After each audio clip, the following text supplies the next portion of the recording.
தானாக ஒரு சின்ன கேனில் ஒரு நெல்லிக்கன்று வந்ததுங்க. இதே போலயே இன்னொரு கன்று வந்தது. அந்த கன்றை எடுத்து பாதுகாப்பு பண்ணி இந்த மாதிரி ஒரு பெரிய கேனில் வச்சுருக்கேங்க. ஒரு 50 லிட்டர் கேனில் வச்சுருக்கேன். ஏன்னா சின்ன கேனில் இருந்தால் காய் வராது அப்படின்னு சொல்லிட்டு. எங்கள் குழந்தைங்க வந்த உடனே பறித்து சாப்பிட்ற மாதிரி காய்கள் வேணும் அப்படின்னு கேட்டிருந்தாங்க. அதுக்காகவே இது எடுத்து வச்சுருக்கேங்க. இது எடுத்து வச்ச வாட்டி நல்லா தழைஞ்சி ரீப்பேர் பண்ண வாட்டி நல்லா தழைஞ்சி கிளைகள்லாம் வந்திருக்குங்க. இது ஆனால் வெய்ய காலத்தில் தான் பூ வைக்கும். சிறுநெல்லின்னு சொல்லுவாங்க.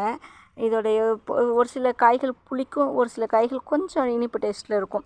சரி வந்தவொடனே பறித்து சாப்பிட்றதுக்காகவும் விட்டமினும் ஈஸியாக கிடைக்கும் அப்படிங்கிறதுக்காக இதை வச்சுருக்கேன். இன்னும் பூ வச்சு காய் வைக்கல, ஆனால் பிரான்ச்சஸ் நல்லா வந்திருக்குது. பெரிய கேனில் இந்த மாதிரியான மர வகைகள்லாம் இந்த மாதிரி பெரிய கேனில் இதை விட இன்னும் பெரிய கேன் கிடச்சா கூட அதில் வைங்க. அதில் வைக்கும்போது அதோட ஈல்டும் சரி, அது நமக்கு கொடுக்கக்கூடிய பலன்களும் ரொம்ப அதிகமாகவே இருக்கும். குட்டி கேனில் வைக்காதீங்க. இங்கே பாருங்கள், இது கிட்டத்தட்ட 1 இயராக இருக்குது. இதே குட்டி கேனில் தான் இருக்குது. இதுக்கு மேலே வேர் பருவத்துக்கு வழி இல்லை இதுக்கு. அதனால் பாவம் ரொம்ப சொங்கியே தான் இருக்குது. வளருது, ஆனாலும் காய் வச்சு பூ வைக்க மாட்டேங்குது, பூ வச்சு காய் வைக்க மாட்டேங்குது. அதனால் இந்த மாதிரி ஒரு பெரிய கேனில் வச்சு வளருங்க. உங்களுக்கு யூஸ்ஃபுல்லாக இருக்கும்னு நினைக்கிறேன் இந்த தகவல். நன்றிங்க.